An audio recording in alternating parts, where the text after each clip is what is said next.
Good evening, ladies and gentlemen. Please welcome AERA's President, Lorraine McDonald.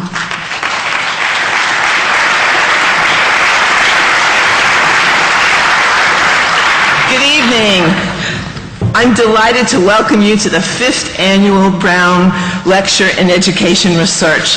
The AERA leadership is especially pleased not just with the size of the audience tonight, but also with the many institutions and aspects of education and educational research that you all represent. Attending are a number of representatives from the University of Chicago who've come to hear and honor tonight's lecture. Stephen Raudenbush, an esteemed member of the Chicago faculty. The audience also includes individuals from area colleges and universities, education-related organizations, federal agencies, including the U.S. Department of Education and the National Science Foundation, think tanks, foundations, and very importantly, public schools. We're also especially pleased to have a number of graduate students in attendance.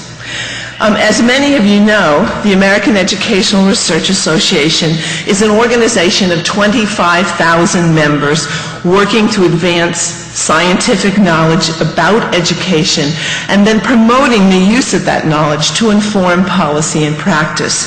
AERA members address all aspects of education, from the processes of teaching and learning, curriculum development, the social organization of schools, and then on to the effects of education on cognitive and social capacity, human development, and health.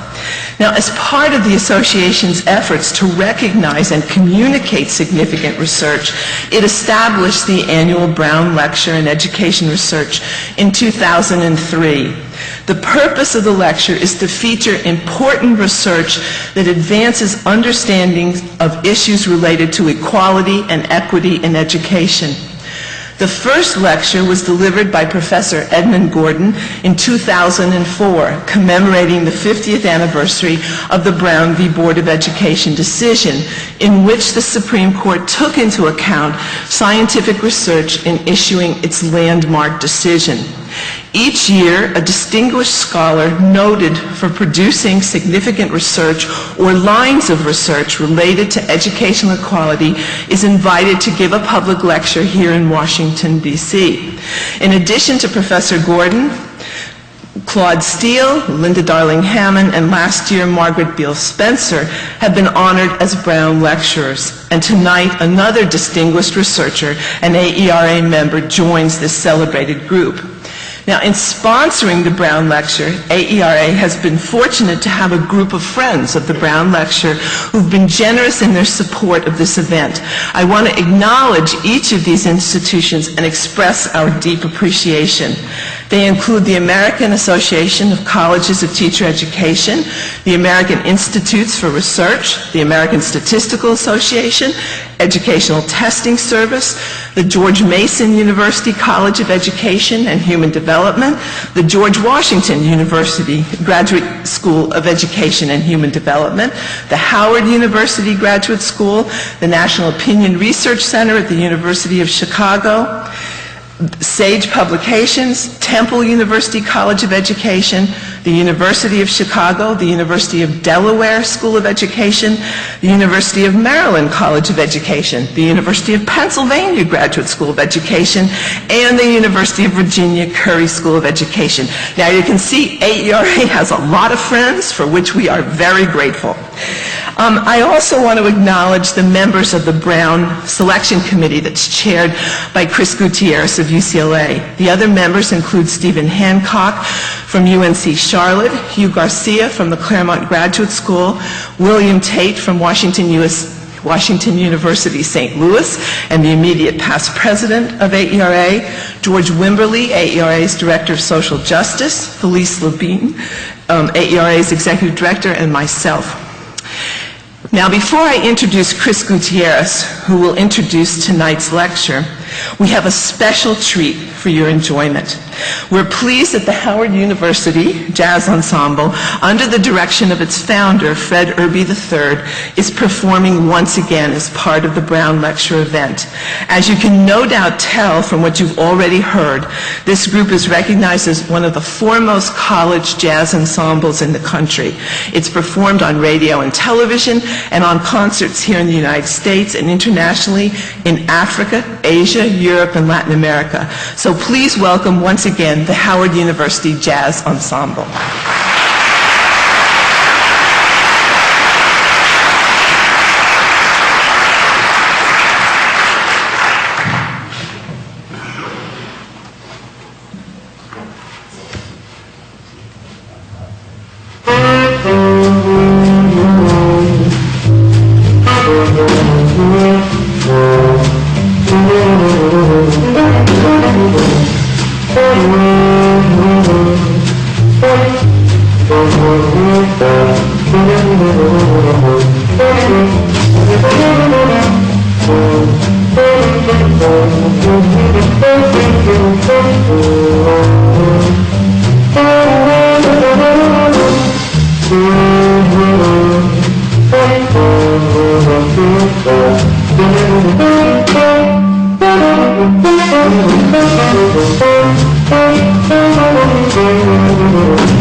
Introducing tonight's lecturer is Chris Gutierrez, the chair of AERA's Social Justice Action Committee, and in that role also the chair of the Brown Selection Committee. Professor Gutierrez's own research focuses on the socio-cultural aspects of literacy development, especially language minority students' acquisition of academic literacy skills. Chris.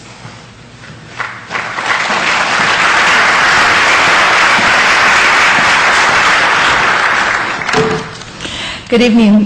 Thank you, Lorraine. I also would like to welcome you on behalf of the Social Justice and Action Committee. This prestigious lecture, as Lorraine mentioned, was created to acknowledge and highlight the pivotal and historic role of the Brown decision had not only in shaping the trajectory of schooling in our democracy, but also in the way we conceive of and study educational equity. Brown v. Board served not only as a legal touchstone, but also opened up the potential role science can play in educational equity. Tonight we highlight a scholar whose life work exemplifies how inquiry in quantitative methodology can serve the larger public good.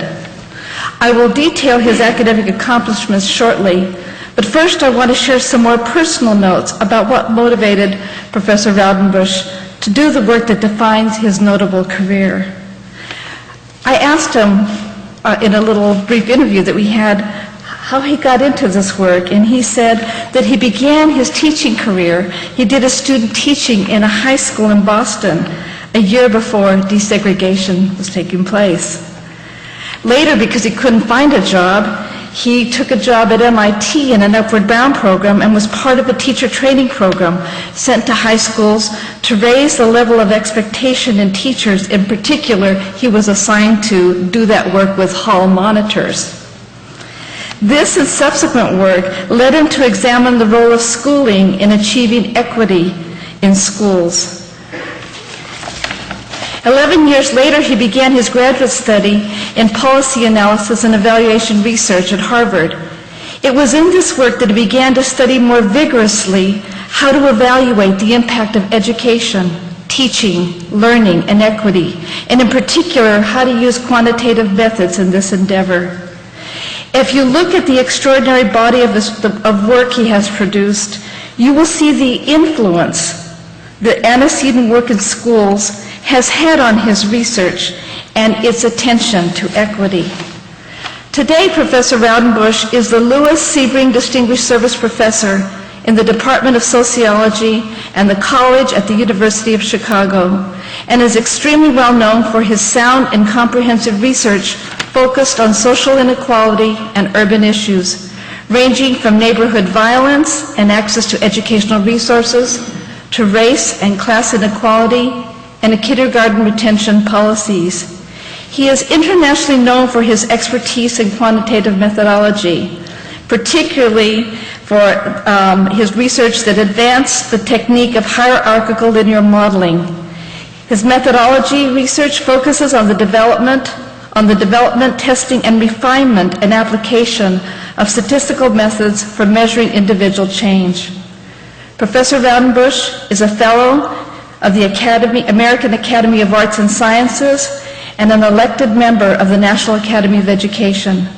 In 2000, he was co-recipient of the Robert Parker Award conferred by the American Sociological Association.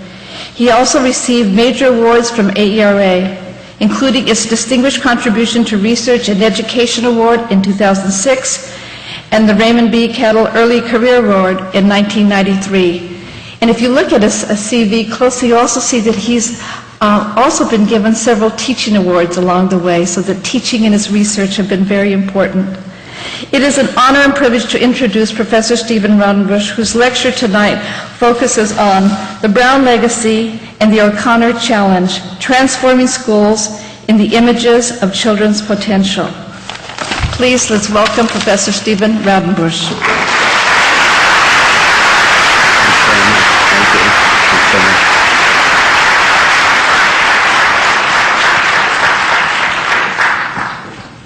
Well, thanks so much, Chris, for that very generous introduction, and thanks also to Lorraine McDonald, the president of AERA, and Felice Levine, the executive director, for the tremendous honor of talking to you tonight. We're concerned today with an enduring challenge, making good on Americans' belief that we are all created equal and that all children deserve an equal chance to learn, to work, to contribute, and to prosper. The problem of racial inequality is so enduring that we often forget how much change can happen in a single lifetime. Knowing that big changes have happened in one lifetime encourages us to believe that more change, profound change, can happen in the future. I'll talk today about some evidence of dramatic progress during a single lifetime. To dramatize this point, I want to dedicate this talk to Lamar Pipkins. Lamar, where are you? Lamar, would you please stand up for us? Thanks very much.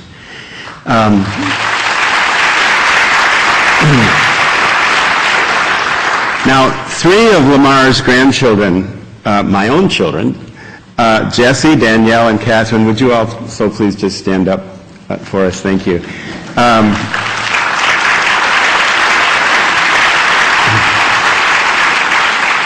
Are sitting around Lamar, whose nickname actually is Big Daddy, although our family members all call him Biggie.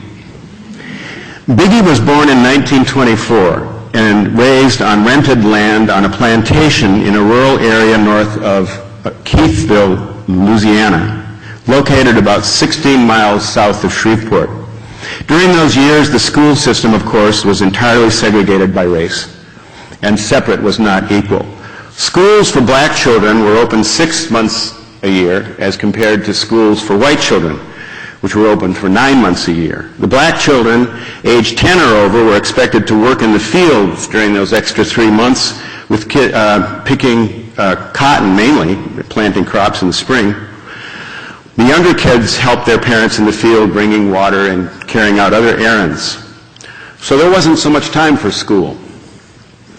The burden fell hard upon Biggie and his older brothers because their dad died when Biggie was 8. So they were sharecroppers. They never had much cash because all the seed, food, and clothing came from the plantation store. And the boys had to negotiate with the plantation owner. The boys would grow cotton and trade that cotton for an account at the store. The plantation owner kept all the books. And at the end of the year, the calculations of the plantation owner always seemed to show you're a little bit deeper in debt. To raise a little cash, Biggie and his brothers cut railroad ties with axes. Now, the black schools in Louisiana at that time used the worn-out textbooks that were handed down from the white schools, sometimes decorated with racial slurs because the white kids knew who was going to get them next. The schools for black children went up to the 8th grade, but the schools for white children went up to the 12th grade.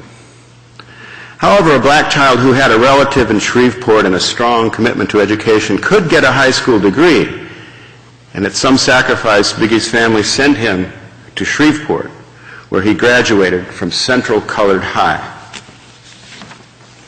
To escape the plantation, Biggie joined the U.S. Army Air Corps during World War II, staying on after when that became the U.S. Air Force, which he helped desegregate in 1947.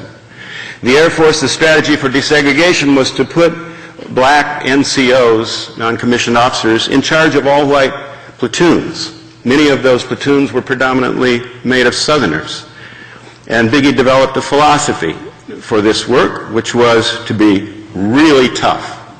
Show them who's boss and keep it that way.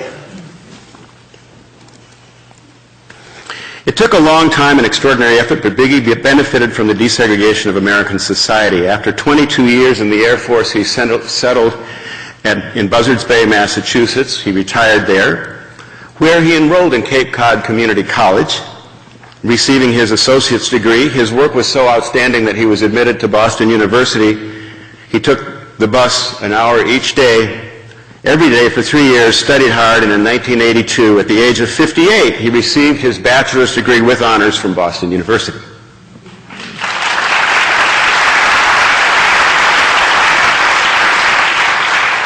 during those years, he and his beloved wife Maggie, who was too frail to be here tonight, raised and educated 5 of their own children, 2 grandchildren, and 1 great-grandchild.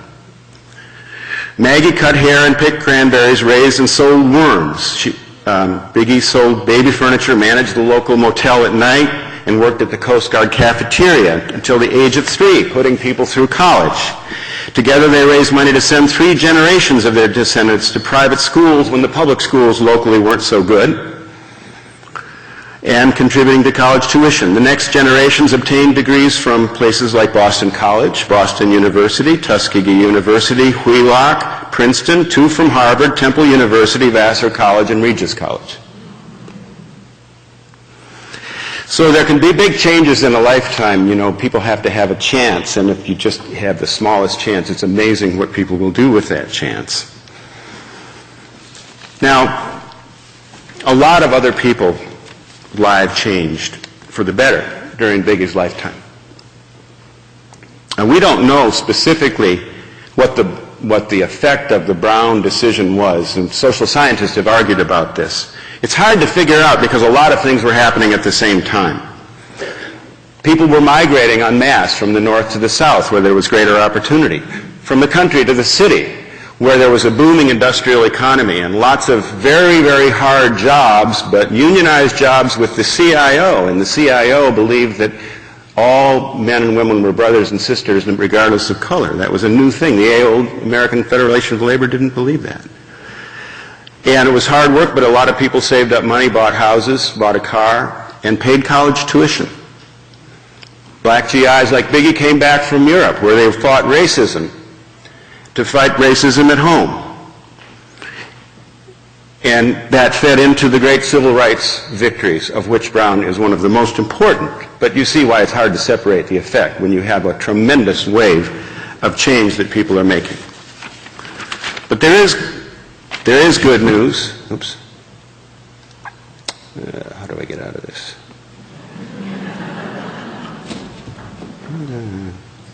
Just go to the next one. So now this part of my talk, I'm going to rely heavily on a paper which I have a few copies of by my colleague Derek Neal, who has written a tremendous history of black-white inequality and educational attainment from 1900 to the present. And Derek makes the point that there was a tremendous reduction in gap of educational attainment between blacks and whites between 1960 and 1990. So now we have to think about 2 men born in 1929, right around the time when Biggie was born, a little bit later. And now we're going to 1960, before Brown had really started to take effect. Remember, it took a long time between 1954 and any change in the school system. And at that time, 2 men, 30 years old, we would expect the white person to be about 2.5 years, to have 2.5 years more of education than the black person. Now we go to 1965, 2 men born in 1965, so born when Brown was beginning to have an effect, and we go to 1996, these 2 men are 30, that gap is down to 0.81 years. That's a dramatic reduction during a 30-year lifetime. Still a gap that we don't want to tolerate, but big changes. So Biggie wasn't alone. A lot of it took time and struggle, but there was a reduction in inequality. For women, same trend. Women were not as unequal in 1960 as men were. About 1.5, a little more than 1.5 year gap between black and white women. And that was down to just a little more than half a year by 1996. So we see a lot of progress. When we look at the proportion of men with a college degree around the same time, again, date of birth about the same, actually 1930, and we go to 1960, we see that only about 4% of blacks in the U.S. had a college degree, whereas for whites it was about 16 years. So whites were 4 times as likely to have a college degree. By 1990, among 30-year-olds, the ratio was about 2 to 1. Still a big gap. You see 24% of the whites, but only 11% of the blacks having a college degree. But the gap, in terms of the ratio, being cut in half. For women, interestingly enough, the ratio actually stays pretty stable, but that's because most women white or black, very few women were getting degrees if they were born in 1930. So there's a little bit less inequality there. But still a big gap, but you know, progress. Now let's take a look at test scores. And this is from the National Assessment of Educational Progress. Going from, and of course test score data, the problem here is it doesn't go back as far. It goes back to about 1970. And we're looking at reading achievement, which is the top graph, and we look at the black-white gap. It was really big back in 1970, about more than one standard deviation, meaning that the average black child would score, this is at the age of 13, below 82% of the whites. By about 1990, that gap had been reduced substantially. It had been, in fact, cut in half. Now that's not where we want it to be, but that's a lot of change in a relatively short period of time. Now I want to talk about what happens after 1990 here in a minute. But we see a similar trend in mathematics. Big gaps around 1970, substantial reduction by the late 80s. And Ron Ferguson has written about this as well as Derek Neal. This is very well documented, that there was dramatic reduction in standardized test scores during those years. But you can see the bad news from the graph. The bad news is that progress halted around 1990. And in fact, things may have started to get worse. That is, the gaps may have started to stretch out a little bit. The jury's a little bit out on that. There may be a little reduction in later years after that. But the bad news is that the progress, at least in reading gaps, actually Math 2, has stopped. So that's kind of where we still stand. Let's fast forward now to 2003.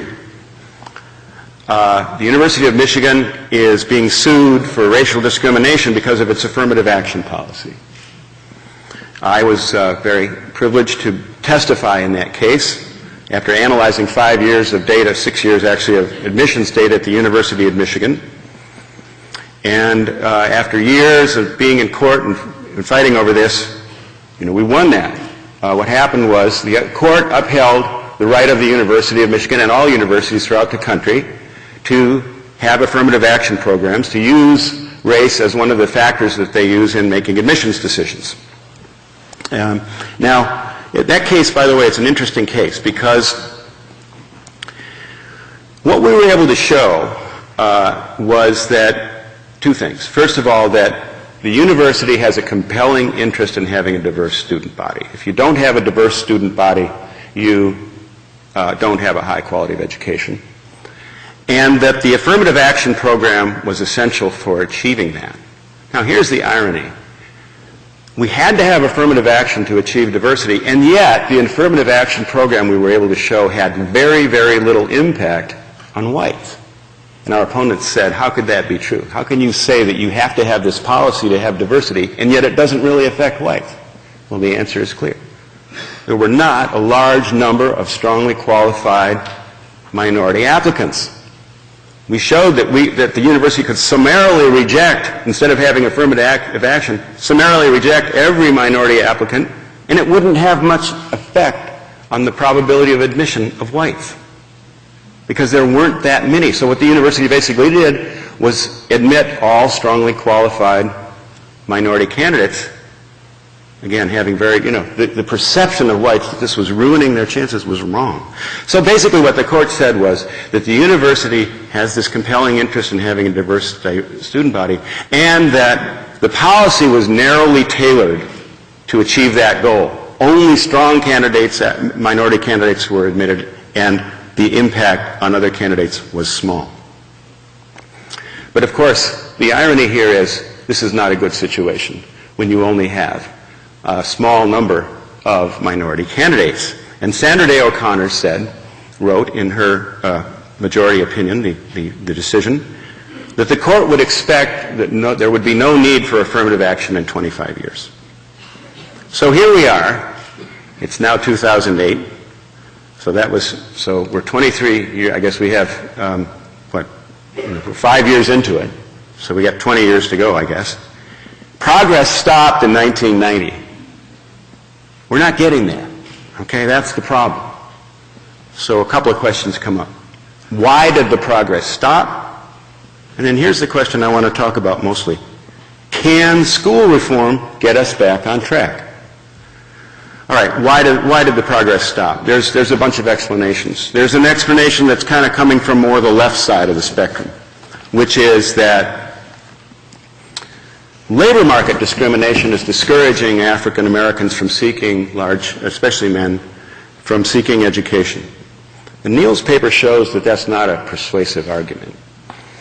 Not because there isn't discrimination, but because the payoff to getting a degree, if you're African American, is very large.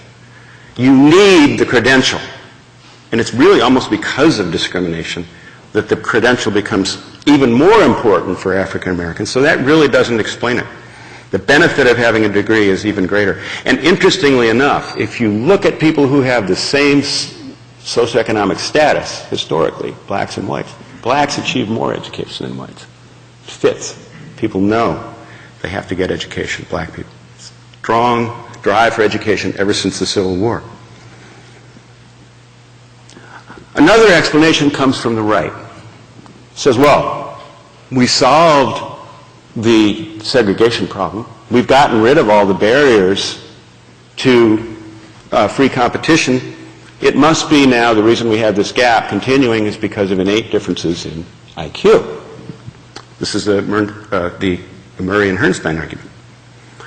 I'm bringing it up here because I believe that this idea, which we don't discuss in polite circles, still is a corrosive influence on schooling and on our culture. But it's wrong for three reasons. In terms of, it's probably wrong for more reasons, but in terms of data that we can bring to bear. So if we look at James R. Flynn's research, we see that historically a rapid shrinking of the gap between blacks and whites in IQ test scores. As Robert Rosenthal would say, the gap is shrinking faster than the genes can travel. So that undermines the genetic argument. When we look at black kids who were raised by white parents, they look more like white kids, which reinforces the assertion that IQ tests are measuring some kind of cultural capital that they're getting from their families, not intelligence. I'm bringing this out explicitly because I think we need to fight this idea and get over this. And I know Claude Steele talked about this from the same podium. The corrosive effect of this false stereotype. The other error, of course, in this argument is that getting rid of the barriers to, getting rid of legal segregation made everything equal. Because what was happening right about the same time as Brown was beginning to take effect is some profound changes in our cities. And the person who really provides perhaps, I think, the most coherent explanation, one that has been subjected to criticism but I think stands the test of time overall, is William Julius Wilson in The Truly Disadvantaged in 1987. And what he pointed out was that at the very time that the civil rights laws were beginning to take effect was the collapse of industry in the inner city, the destruction of the very industrial jobs with union wages that were beginning to create a basis for equality. So you have high unemployment, delays in family formation, you have disruption of families, loss of income, and Neal talks about family disruption and loss of income as two of the main causes of reduction in educational attainment. And then the other ironic thing that happens at the same time, because of the civil rights legislation, and because housing was beginning to become less segregated, at least in terms of black people who had the means could buy in, you have a large number of middle-class African Americans, like a lot of other middle-class people, leaving the cities. And what we have is the truly disadvantaged left behind, large numbers of people who are segregated in a variety of ways, not only by race, but single-parent families. And that makes it harder for a single mother, for sure, to have the resources to take care of kids, but segregated in a place where all of the other people are single mothers. Segregated in a place where resources are absent, where formal organizational ties are very, very limited, where there are fewer role models who have successfully negotiated education and made it pay, where there are fewer people who speak what might be called academic English. Now, I want to make this point.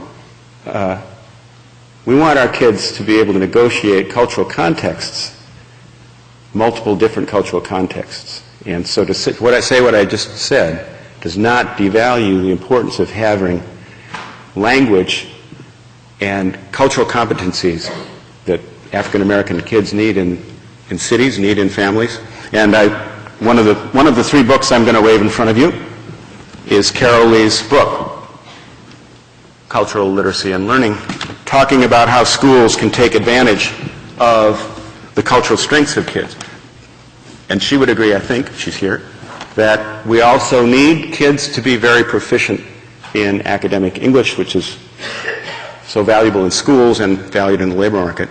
And if you isolate kids, if you segregate kids socially as well as racially, it's harder for kids to have those contacts. Schools are declining at the same time as this is occurring. So let me just say a little bit about some research that Pat Sharkey and Rob Sampson and I have done. We looked at Chicago. We divided Chicago into high-risk neighborhoods and low-risk neighborhoods. I don't have time to go into all the details of what this is, but a high-risk neighborhood is not just a poor neighborhood, but a neighborhood that's segregated in the ways I mentioned. Large numbers of unemployed people, poor, single parents on welfare, and large numbers of children relative to the numbers of adults. And we take the maybe 30% of the highest risk neighborhoods in Chicago, and we say, what is the impact of living in such a neighborhood on your verbal skill in terms of academic English, not other kinds of language? The first thing we notice, only black children in Chicago are exposed to these high-risk neighborhoods. About 30% of the black children are exposed to these, and none of the whites and very few of the Hispanics. So that's the first important point. When you say controlling for environment, what's the effect of race? It's a meaningless statement, because lots of black kids are being raised under conditions that are not experienced by any other groups, at least in the city of Chicago, and I believe in some other large post-industrial cities. Cities where the collapse of industry led to the kind of segregation. And then what we showed was, following kids who moved in and out of these neighborhoods, we were able to show the impact on verbal skill, and I'm talking about, and this is an IQ test as well, by the way, verbal skill in terms of the cultural capital of the dominant class, not intelligence, so don't equate it that way, but we want kids to have it still, right? But if you move out of such a high-risk neighborhood, you end up almost about a half a year ahead of where you would expect kids to be with respect to this, as opposed to staying in. Or we looked at it the other way, too. Kids who move in and stay, they suffer in terms of verbal skills. So we see powerful effects of social and racial segregation and concentrated resource deprivation on kids. And this is going to help us explain the gap. Now the question is, if that's true, what can schools do about it? If these powerful social forces stand behind and sustain the inequality that we don't want to see happen, does that mean that schools are powerless to do anything? I'd hate to think as an educator that we'd have to wait for all of these social conditions to change before we could have a powerful effect. And I think if you look at the evidence, you can see that schools can play, even though schools didn't mainly cause this problem, they can be a huge part of the solution. I want to make that argument. 3 claims. One is that school improvement can dramatically reduce gaps. Secondly, most school improvement efforts have not supported powerful classroom instruction. And thirdly, research and teaching gives us great leads, but, and here's my hypothesis, it's not yet a finding, transforming schools in the service of ambitious instruction can get us back on track to reducing inequality and achieving the promise of Brown. So now here's the theoretical frame. You got to have a theoretical frame when you're not a researcher, right? So what do I mean by schooling? I mean increasing the amount of schooling. That's part of it. But secondly, using school organization to mobilize the expertise, time, and resources of teachers to support ambitious instruction. And I give some references here to something I'm going to call a dynamic instruction regime, which is where you frequently assess kids. All of the staff in the school are devoted to making sure that at every point during the year, every kid is up to the level they need to be, and that every strategy is taken to make sure that happens. It's a collective responsibility of everyone in the building to make this happen. And using culturally powerful instruction, as Carol Lee describes in her book. Now I wrote this out because I want to say this and I want you to read it because this is kind of my main point. It's hard to imagine how a group of educators might mobilize all of the resources of a school in a relentless commitment to ambitious learning for the nation's most educationally disadvantaged children while maintaining the current system, and I'm going to define this, of privatized idiosyncratic practice. And what I mean by that is, our system is, we put teachers in classrooms, we leave them to their own resources, they shut the door on their classroom, they're responsible to do something really good in that classroom, or maybe not so good. Nobody looks at what they're doing. To admit any sort of problem is a sign of weakness, and you don't want anybody to know you're having any difficulty. And you do whatever you think is best. Now, there's a reason teachers sometimes protect this, because there have been so many intrusions into their lives, so many intrusions into their work, that interferes with what they do, that people will tend to protect this autonomy and this privatized notion of instruction. But you can't mobilize a school to do what schools need to do with that organization. And that's my main point. Instead, I'm going to argue that we need something like, I'm going to call public systematic practice. And I'm going to describe what that is a little bit later. But let me go right now to talk about my first claim. Why do I say that school improvement by itself has the potential to close the gap? And I'm going to talk briefly about early childhood education, summer versus academic year growth, age cutoff studies, and value-added studies. All of these give strong, rigorous social science evidence that schools can have a big effect, even with the inequalities that we see in families and neighborhoods. Early childhood. We know from strong experimental evidence, it started with a small study called the Perry Preschool Study, but it's now been replicated with other randomized experiments. Kids assigned to intensive programs of education early on, that you have big effects, and they show up in adulthood in terms of earnings, educational attainment, and arrest rates. We have from economists some impressive cost-benefit studies, and I'll wave my next book, which is Inequality in America by James Heckman and Alan Kruger, who summarize the evidence.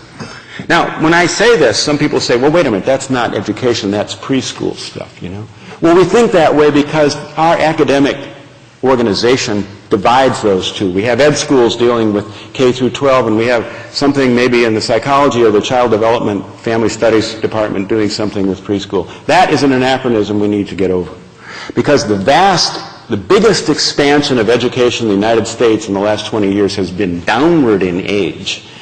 More and more millions of children in some kind of social setting doing learning, but not very well regulated and typically taught by people who are working for a minimum wage and have very little education. We need to do something about that, and what this research shows that investments in that area would have tremendous effects. But we also have to think then, and we're not tooled up to do it yet, about how does early education, particularly in K through 1 and 2 and 3, but K through 12 education, leverage the benefits that you can get from early childhood education. Now, the second point I want to talk about, the second kind of empirical evidence that schools can have a big effect comes from studies of summer and academic year growth. And we have now, over the last 15 years, a number of studies where kids were assessed in the fall of the year and then again in the spring. It enables us to look at their growth rates during the academic year in the summer. So here's from the early childhood longitudinal study. This is from my own research. And this is a very, very important graph, and it's important in a couple ways. What it shows is a reading achievement for kids. The first point at the beginning on the left is when they enter the fall of kindergarten. This is for high and low SES kids. We can look at it for black and white, and we can see something quite similar. These kids are coming in with unequal levels of early reading skill. The high SES kids are ahead. And that's where the early childhood part comes in, you see, is to get rid of that gap so they're not coming in so different at the beginning in terms of academic English and reading readiness. Then we see that the kids are learning at fairly similar rates, and this is a very interesting point. The low SES kids, and if we did it by race, we'd see the black kids are learning at pretty good rates. Not quite as fast. We have to get over that, and we're going to talk about how to do that. It's a small thing. You can hardly see it with the naked eye, but the rate of growth during the academic year is a little bit lower. The blue line is a little bit flatter than the red line. Then we come to the summer, and we have a loss, kind of a falling back during the summer, which is greater for the low SES kids than for the high SES kids, so that by the end of first grade, the gap is pretty big, and it's big for three reasons. The biggest reason is because of the differences of kids coming in fall of kindergarten. Second one is because of the summer setback. Third one is because of the unequal growth rates, which are subtle but cumulative. Remember, this could happen every single year, so it can accumulate over the years such that when kids hit middle school, you see them tracking the low SES kids into the low tracks. But this graph shows a lot because it shows the impact of schooling. Kids are learning a lot more during the summer than they are academic year. Showing that if we could do something better during the summer, we could have an effect. And if we can equalize those growth rates, but of course the other point being equalizing where kids are coming in early on. In math, we see something similar, although the summer setback is less because it looks like even the high SES parents are not teaching their kids a lot of math during the summer. The third kind of study I want to talk about that shows us evidence that schools can have a bigger effect, it comes from the work of Fred Morrison at the University of Michigan. And what Fred has done very interestingly, he's taken kids who are just a little bit too young legally to go to school and kids who are just old enough to go to school, almost like an experiment where kids are going to school or not going to school, to study in great detail what children learn in school. It's a fascinating research design. And he shows tremendous effects of schooling on children's literacy skills, grades K, 1, and 2. What might be a little shocking is no schooling effects on vocabulary. And it seems that what's going on is we're so determined, and we should be determined, to teach kids how to decode words, to sound words out, that we're not doing a good job immersing kids in rich language development. They're not learning vocabulary. This is going to hurt the low SES kids more than the high SES kids, because in terms of academic language, the high SES kids are coming in with higher levels of vocabulary. And so this is another way in which we can equalize the outcomes of schooling by immersing kids in the learning of complex syntax and language. The next one I want to talk about, I think the last one of this set, where I want to talk about value-added studies. So now value-added studies are very interesting. What we basically do is we take kids who look similar in terms of their backgrounds, and we notice which teacher they're assigned to. And we then look at the gains kids make with different teachers. We take the average gain of kids in each classroom, basically. And what we see is dramatic differences in the average gains of kids, depending on who your teacher is. There was some skepticism about this research that maybe the better off parents were in there in the principal's office, pounding their fist on the desk and demanding that their kids get the best teacher. And that's why, that this wasn't really a good test of teacher effectiveness, but Nye, Hedges, and Constantopoulos have done a nice study using the Tennessee class size data. What they did was, in this study, children were randomly assigned to classrooms, and then the classrooms were assigned to, and the teachers were assigned to have a big or a small classroom. But within classrooms of the same size, there was random assignment of kids, and they found the same vast, very large variability in the effectiveness of teachers. Now, what we also know from survey research is that teachers vary enormously in how they spend their time. How much time they spend on reading, what kind of reading instruction they give, how much time they spend on math, et cetera, et cetera. Huge variation. Now, under the privatized system of the idiosyncratic system that I talked about, we tolerate that. But it's kind of silly, isn't it? Think about it. Imagine we're talking about medicine, and I told you, suppose you're really sick, and I say, well, we know that the doctor you're assigned to is going to have a dramatic effect on the probability of you staying alive. We know that those doctors, some of them use surgery for your condition. Others use drugs. Some of them just say change your lifestyle. We know that they use these vastly different things. We have no idea whether we should use surgery or whether we should use drugs or whether we should change lifestyles. All we know is that doctors do different things, and we know that, you should hope that you get lucky. If you get the right doctor, maybe you'll live. Nobody would say that. Everybody would say, wait a minute.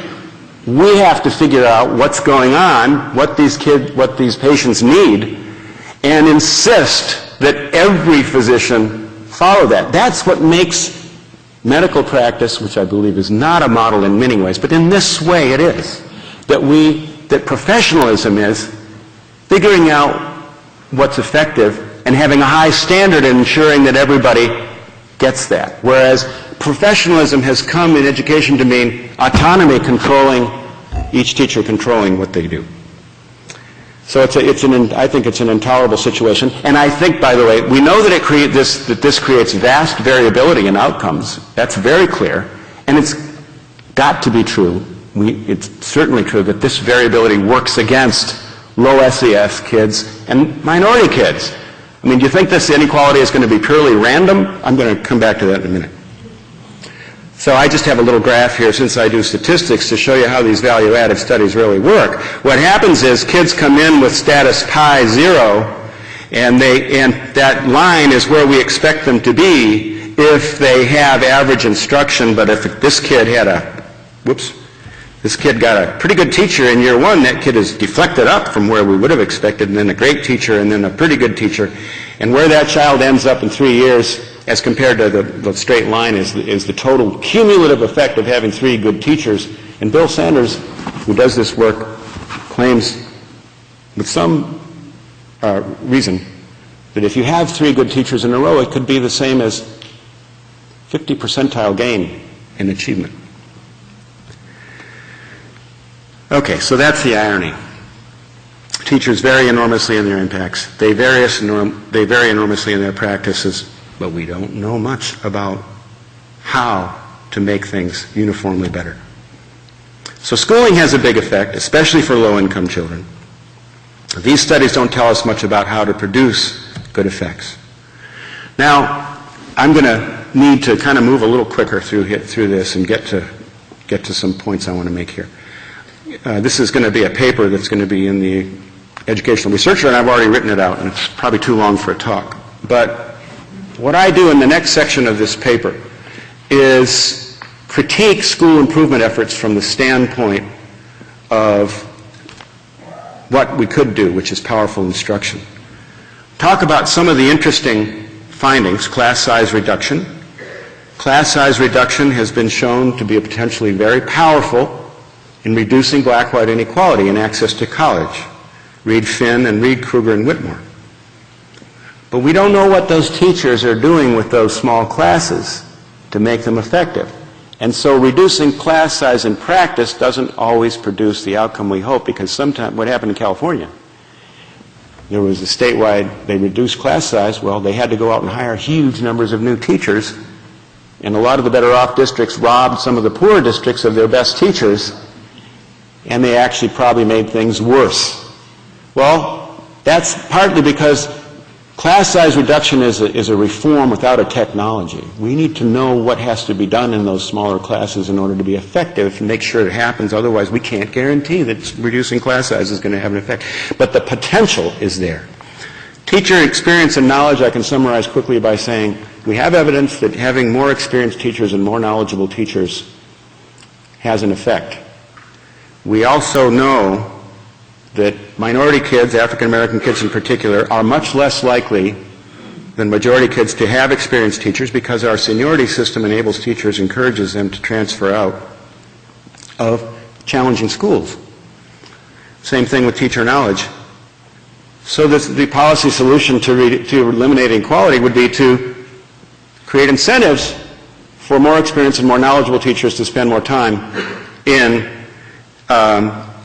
inner city schools and schools serving low-income kids and minority kids, which kind of makes sense, but it kind of doesn't make any sense at all. Why should we sentence any of these kids? Why should we just equalize the opportunity to have a teacher who doesn't have any experience and doesn't have much knowledge? That doesn't make any sense. Within the privatized system that I'm critiquing, that's what we would do. Within a public systematic approach, you have ways of guaranteeing that less experienced and less knowledgeable teachers don't have those effects because they get support, like new teacher induction programs. There are ways in which we can use the varying levels of expertise of teachers to help the teachers who have less expertise get more expert and to develop the leadership capabilities of other teachers. I'm not going to have time. I'm not going to go through accountability, school governance, and some of the other reforms, except to say that these reforms all assume that doing something up here at the top is going to cause good instruction to trickle down. It's not necessarily going to happen. I think accountability done well is going to be essential to our purpose. But the devil's in the details, and I'm not going to go into that in more detail. We could do a whole session on that, and I'm going to say something about that in the paper. Now, what I want to say about research on instruction is that it shows enormous potential for helping us reduce those learning rate gaps. Early reading, we now know that explicit instruction in decoding can be very effective. It is essential, actually, and especially for low-income and minority kids. But we haven't figured out how to do simultaneously how to teach kids the language skills and the critical thinking skills. We need more time on literacy instruction, you see. More about that later. Early science is fascinating. I'm convinced from the work of Nancy Romance, Nancy Stein, Rochelle Gelman, and others, kids love to be engaged in scientific investigations. Little kids, they love it. When they do, if it's done right, they learn powerful language, causal reasoning, causal propositions, predictions, how to evaluate evidence, how to make claims, how to defend claims, and how to refute claims. Powerful language, and Nancy Romance's research shows up in vocabulary and reading comprehension. We need to know how to leverage science instruction to produce reading outcomes and math outcomes. In math, I'll say we know something about what curricula work better than others, but we haven't refined it down to an instructional system where we have good assessments and we know how to respond to kids' misconceptions in systematically good ways. So what basically, and here's a couple of kids showing you how intent they do get about their scientific investigations.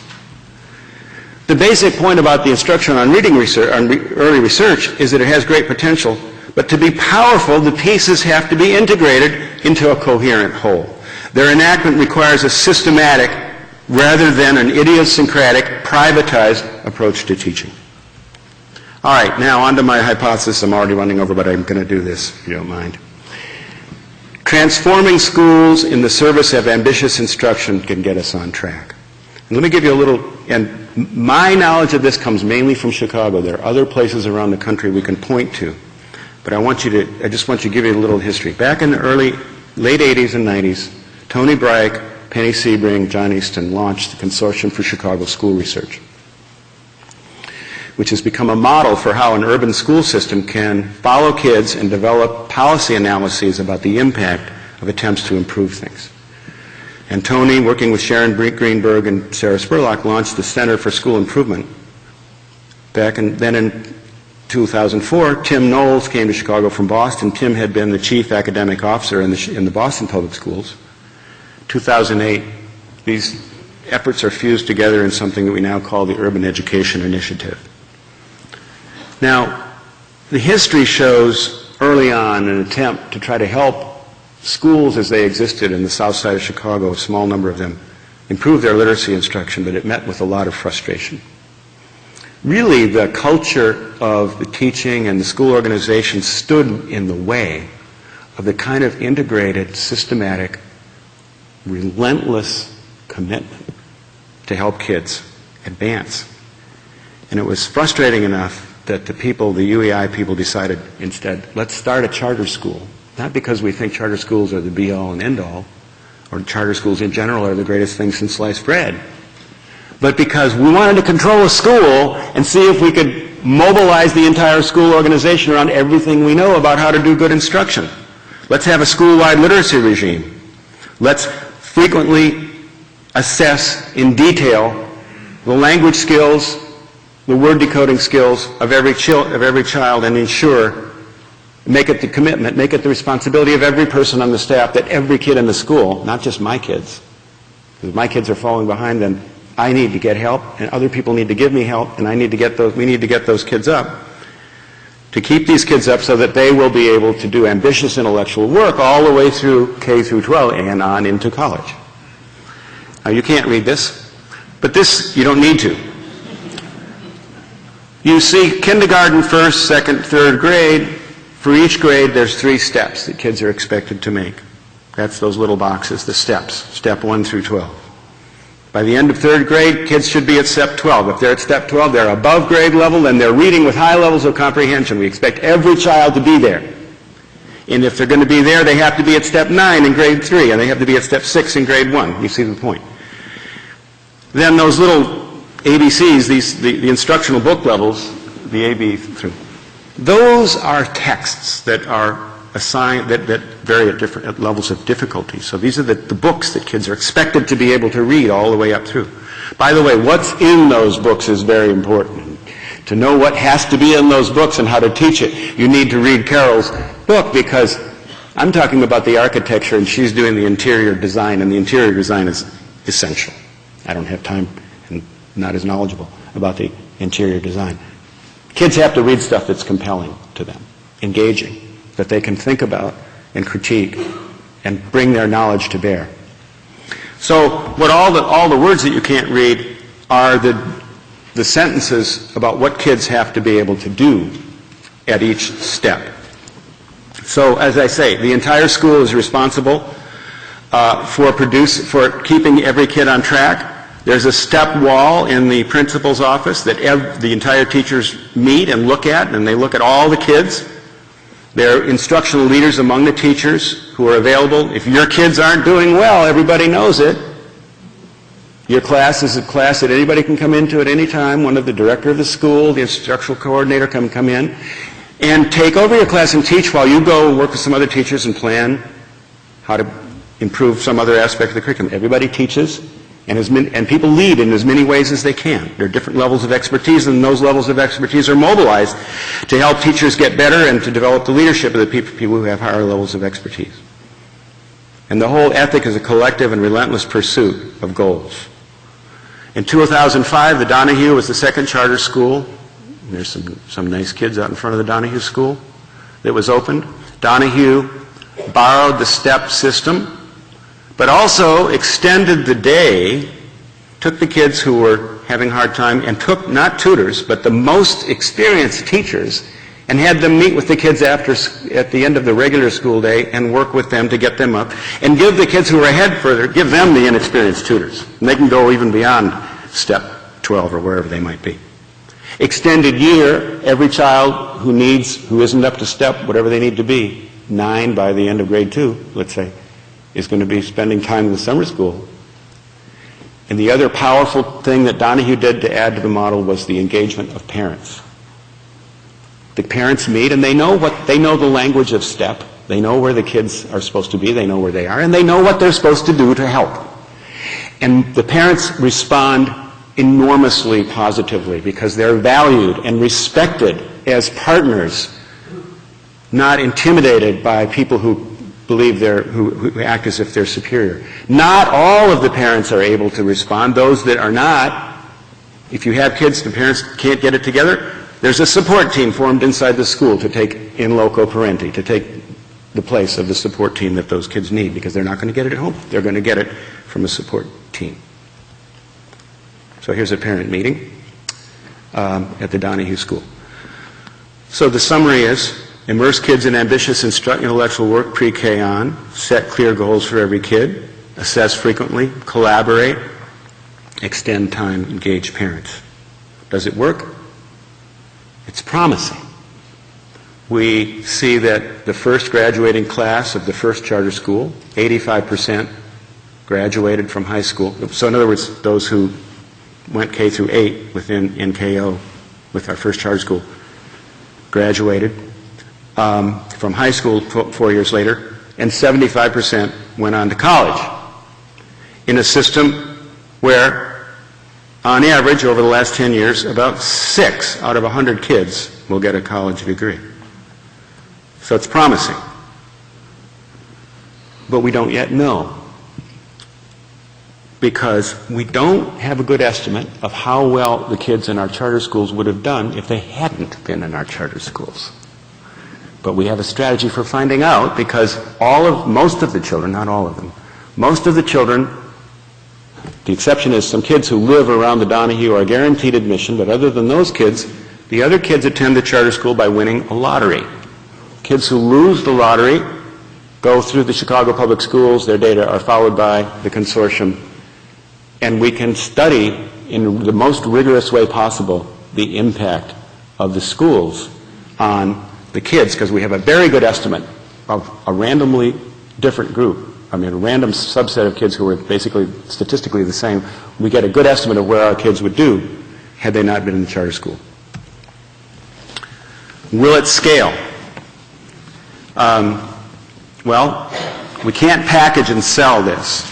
It's not a treatment that can be just sort of sold around the country. And universities can't go and run schools all over the country. We can rigorously examine the results. We can document the system and its effects, so we can write down what we do, study the costs, and work with 20 schools locally in the same area to see to what extent those practices and those approaches can take root in schools that are not controlled by the university. And I must say, other people around the country are doing similar things. We can learn from what other people are doing, and I'm just using the example I know. I'm not trying to say it's the only way or the best way.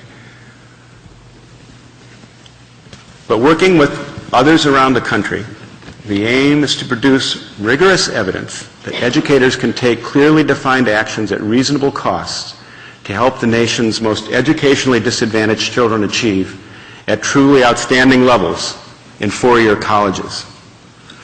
To ignore such evidence would be unconscionable. Researchers and practitioners around the nation must be as relentless in generating this evidence as Lamar Pipkins was in seeking education for himself and his descendants. As people around the country build this base of evidence, working with millions of teachers and families, we shall overcome the O'Connor challenge and fulfill the promise of Brown. Thank you.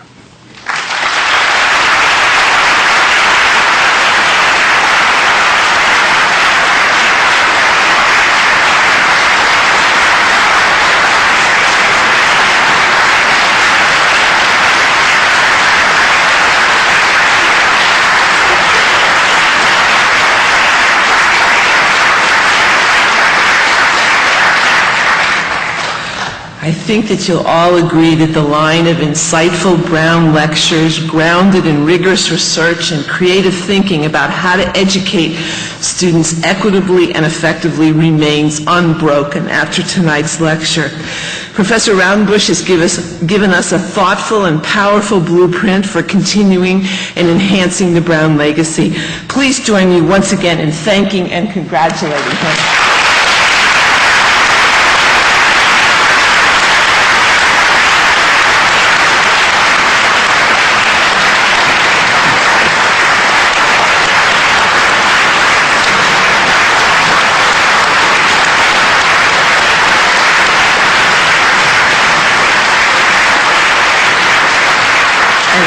I just want to tell you that his address will be webcast on the AERA website, and for those of you who still value the feel of the printed page, it will also be published in a 2009 issue of Educational Researcher.